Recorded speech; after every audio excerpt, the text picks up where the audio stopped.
In this video, we are going to learn a pair of words with meanings and sentences. इस video में हम एक pair of words मानी और जुमलों के साथ सीखेंगे. आज का pair of words है cloth and clothe.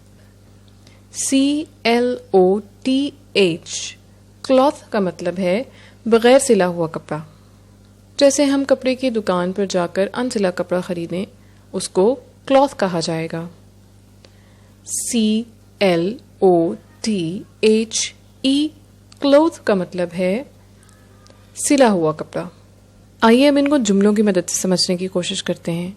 पहले cloth का जुमला देखते हैं. उसके वालिद का कपड़े का कारोबार है. His father deals in cloth. और अब clothe की तरफ चलते हैं. C-L-O-T-H-E. clothe, जिसका मतलब है सिला हुआ कपड़ा. उसने अपने कपड़े पहने और चला गया. He put on his clothes and went away. और ये था आज का pair of words.